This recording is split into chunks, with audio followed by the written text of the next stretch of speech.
그리고 ESG가 시대의 화두가 되고 있는데 가방위는 과학기술통신부 방통위 원자력 안전위원회 소관 부처로 두고 있습니다.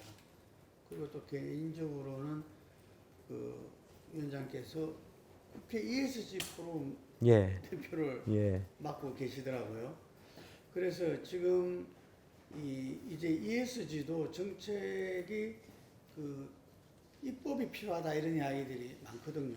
그래서 이 부분에 대해서는 어떻게 진행되고 있습니까? 그러니까 뭐 입법으로 해결할 거는 입법으로 해결해야 될 문제이긴 하지만 이제 ESG가 대세다. 환경, 사회, 거버넌스의 약자인데요. 그 ESG가 올해 초부터 그 정경련, 대한상공회의소 등 가입해 있는 기업들도 ESG를 벗어나서는 도저히 이제는 그 기업 자체를 영위할 수 없다라고 하는 것에 대한 인식들이 확산되어 있고요. 그리고 관련해서 예전에 뭐 기업의 사회적 책임 CSR 뭐 이런 거를 뛰어넘어 이제 ESG 경영 원칙을 수립하고 그거를 위해서 아주 많은 노력들을 기울이는 걸로 알고 있습니다. 근데 지금 그러면 이 ESG를 보다 더 확산할 수 있는 방안은 무엇인가? 투자를 어떻게 하면은 ESG에 맞는 투자를 할 것인가? 자본 투자를. 그리고 기업은 그 속에서 어떻게 ESG 경영 철학을 갖고 더 보다 나은 사회를 위해서 움직일 것인가라고 하는 이런 문제들 아니겠습니까? 뭐 예를 들어 탄소 중립 뭐 이런 것들이 대표적인 ESG가 가져야 될 그 요체 중에 하나겠죠.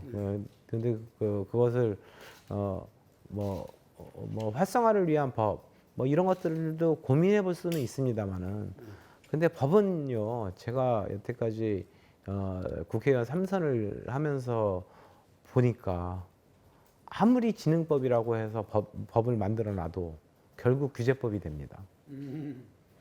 법은 무조건 규제의 기능을 갖고 있거든요. 그래서 ESG가 보다 더 활성화시키기 위한 제도, 예를 들어서 뭐 인센티브를 준다거나, 뭐 세액공제를 해준다거나, 뭐 이런 것들에 대한 제도적인 접근으로도 얼마든지 지금은 가능한 시점이 아닌가라고 생각을 해요. 그러니까 법으로 모든 것을 해내겠다라고 하는 생각 자체를 버려야 되지 않겠는가라고 하는 생각입니다. 예, 금방 말씀하신 것 중에서 이 부분 탄소 중립에서 친환경 에너지로 태양광 정책에 집중하고 있는데 우리 송영길 당대표도 소형 원자력 발전을 이야기했잖아요. 그것은 뭐냐면 태양광이나 이것만으로는 지금 우리가 그거를 탄소 중립도 그렇고 커버할 수가 없다라는 문제 제기 속에서 이루어진 걸로 알고 있습니다. 위원장님께서는 어떻게 보십니까? 그러니까 탄소 중립이라고 하는 거를 그 전기를 생산하기 위한 하나의 수단 이걸로 보는 거는 너무나 그 좁은 시야로 접근하는 거라고 생각을 합니다. 그러니까 탄소 중립으로 가기 위한 제반 사회의 모든 것을 바꿔 나가야 되는 시점. 탄소 중립을 우리가 실현하지 않으면 안 되거든요. 2050년까지 뭐 2도씨 아니면 1.5도씨로 낮추자라고 하는 얘기까지가 나오는데요. 그럼 지금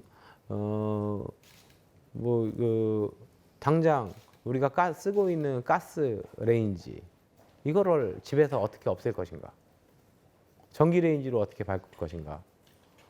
그 다음에 내연기관차 탄소 나오지 않습니까? 이거를 어떻게 하면은 전기차나 수소차로 바꿀 것인가?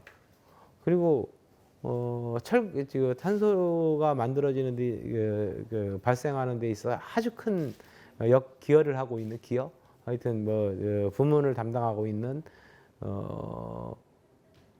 그 메탄가스 소를 먹으면서 나오는 메탄가스 이것을 어떻게 없앨 것인가?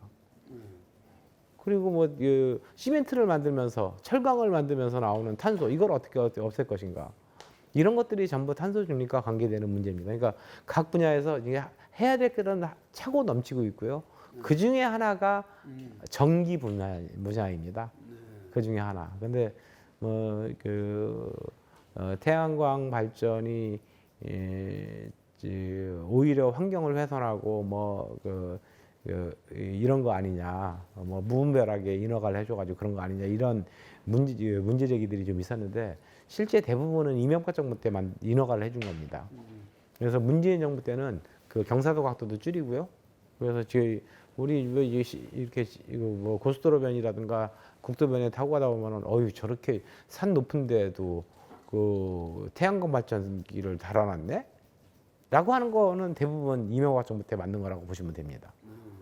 그래서 지금은 그런 이제 경사도 각도가 굉장히 낮게 돼 있고요. 그래서 산 위로 올라간다거나 이런 건 불가능하게 돼 있고, 또한 뭐 주거 지역 주변에 태양광 발전이 심하게 돼 있는 것 이런 것들도 규제를 만들어서 주거 지역에서 제 기억에는 500m인가 뭐 몇백 미터 이내의 거리를 두지 않으면 태양광 발전을 못하게 만들었고요. 기존에 제기됐던 그런 태양광 발전이 환경을 훼손한다라고 하는 측면에서는 충분히 의미 있는 문제라고 보고 문제 제기라고 보고 그것을 해소할 수 있는 방안들을 찾아나가고 있습니다. 그런데 우리가 탄소 중립 사회를 가기 위해서 결국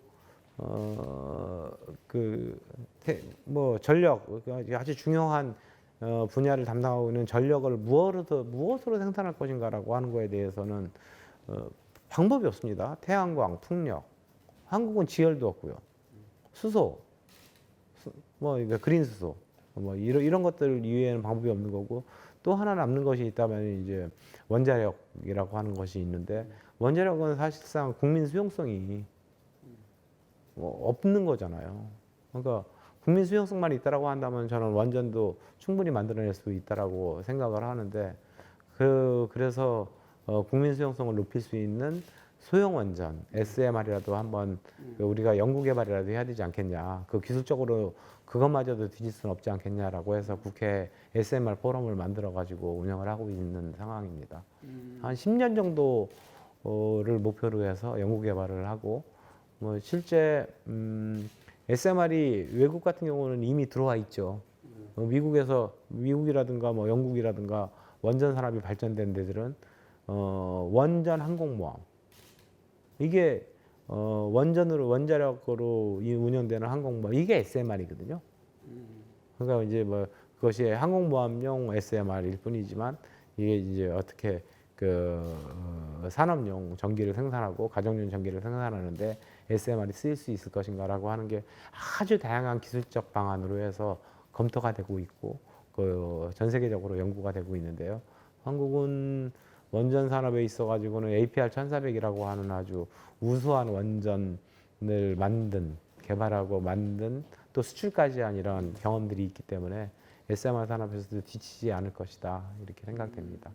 그러면 그 알고리즘 공개법을 추진 중이라고 말씀하셨는데 알고리즘을 그 포털 자체에 맡겨놓으면 지난번에 이제 스트레이트에서 집중적으로 보도한 적도 있지만 막상 알고리즘대로 이렇게 해봤더니 한쪽이 편향된 것들이 나오잖아요. 그래서 자체적으로 만들기보다는 과방위 차원에서 알고리즘에 어느 정도 규제나 가이드라인을 만들어서 아니면 이 연구 응용을 맡겨서 자체적으로 우리가 포털이 인용할 수 있는 알고리즘을 제공할 만한 그런 데한 정책적인 생각은 없으신가요? 민간의 영역에서 아까도 말씀드렸듯이 장기적으로는 포털의 뉴스 편집권을 없애는 것이 제일 좋은 방안이라고 느껴지고요. 그거를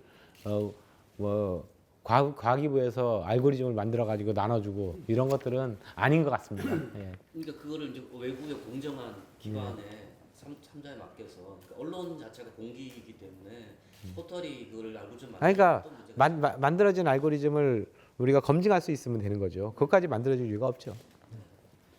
우리 정세균 총리님을 적극 지지하셨는데 상당히 아쉬움이 많이 아쉽습니다. 많겠습니다. 예. 총리님 건강하시죠? 예.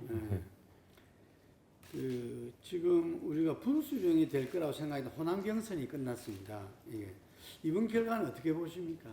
이미 대세의 흐름이 결정나지 않았나 싶습니다. 그러니까 지금 부울경, 인천, 경기, 서울 본경선이 남았는데 이게 어떤 변화의 그거는 별로 없다고 보시는 거예요? 변화할 가능성이 극히 희박하다. 네. 결선 투표 가능성도 극히 희박하다. 이렇게 보십니까? 네.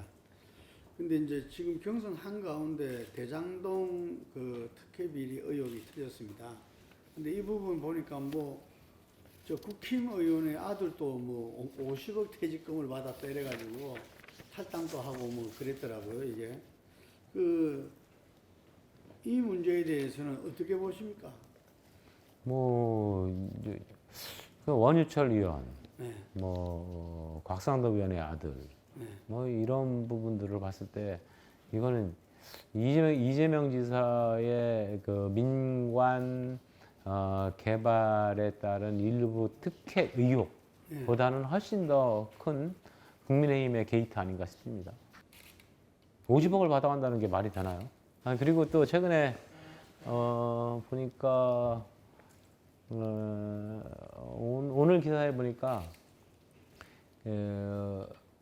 50억 처음에는 그 회사에서도 뭐 인센티브로 줬다. 뭐 이런 얘기들도 하고요. 화천대유에서 인센티브로 줬으면은 인건비 항목으로 공시가 돼 있어야 되는데 인건비 항목으로는 공시가 안 돼 있고 여태까지 대부분의 그 받아간 그 퇴직금이 13억?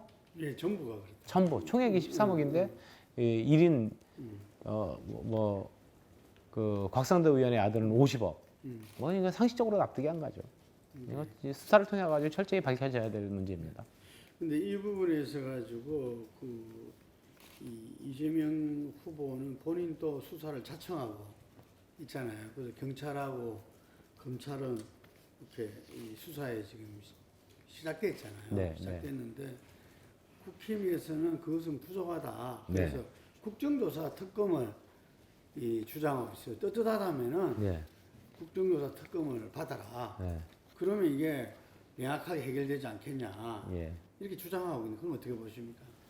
국정조사나 특검을 하자는 건 하지 말자는 겁니다. 아, 그러니까 특검 뭐 국정조사 뭐 예를 들어 가지고 그 국정조사 하래도 그 여야 간의 합의를 보고 뭐 거기에 누구를 부르느니 뭐 등등 하는데 그거 한 3개월 걸리고요.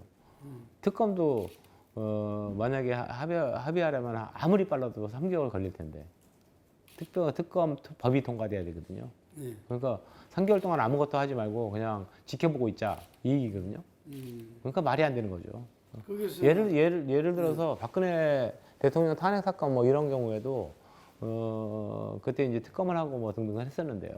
근데 그때도 저희가 야당 시절에도 수사에 대한 너네 빨리 수사해라. 수사 플러스 부족한 거는 특검을 통해 가지고 하겠다. 이런 거였지. 수사 자체를 하지 말고 특검만 하자 이런 것들은 완전히 물타기고 수사 자체를 못하게 하려는 그런 지연책입니다. 그리고 이 대장동 의혹이 나기 전에는 고발 사주 의혹이 또 네. 지금도 이것도 이제 진행 중이잖아요. 예. 이걸 보면은 정말 검찰이 문제다. 예. 이게 검찰 공화국이라는 식의 운영을 했던 거 아니냐 이런 의혹이 생길 수밖에 없잖아요. 예. 이거 어떻게 보십니까? 그러게요. 총선 전에 고발 사주를 진짜로 했다면 네. 이것도 수사를 통해 가지고 알아봐야 됩니다. 이제 명백하게 좀 밝혀져야 될 문제이긴 한데요. 만약에 했다면 국기를 흔드는 문제죠. 그러니까 이러이러한 문제가 우리가 검찰에서 보니까 이러이러한 문제점들이 좀 있어. 여당 정치인도 관련돼 있고 언론인들도 관련돼 있어. 근데 이거를 고발이 없으면은 우리가 수사는 못 하겠어. 야당 의원한테 줘가지고 야 이거를 고발해봐. 그럼 우리가 수사할게. 이거잖아요. 그렇죠. 이거잖아요. 이게 윤석열 고발 사주 의혹 사건이라고 하는 게 그렇게 해서 시작이 된 건데 만약에 이것이 진짜라면 정말 국기를 국기문란 사건이고요. 아마 박근혜 대통령의 탄핵을 만들게 됐던 최순실 건 이런 거와는 비교도 안 되는 어마어마한 사건이라고 저는 보여집니다. 이건 정말 철저하게 수사를 해야 되겠죠. 지금 문재인 정부 마지막 정기 국회인데 이 문재인 정부 이제 5년이고 지금 막바지잖아요. 네. 그러면은 좀 이런 거는 이렇게 해결해야 될 과제 아니냐 하는 부분들이 있다면요. 이제 1년 남았는데요. 그러니까 애초에 대통령이 됐던 시기와 그 4년의 시간이 흐르면서 지금의 시기가 너무나 많은 변화들이 좀 있는 것 같습니다. 그러니까 오늘 대표님께서 저한테 말씀하셨던 포탈의 문제라든가 뭐 그 구글의 문제라든가 이런 플래톤 사업의 문제라든가 이런 것들도 4년 전과 비교하면 지금 뭐 아주 황당할 정도로 많은 변화가 있었죠. 또 올해 하반기에는 넷플릭스에 이어서 디즈니가 또 이제 런칭을 준비하고 있는데 그렇게 되면 대한민국의 컨텐츠 산업이라고 하는 거는 완전히 망가질 수도 있는 거거든요.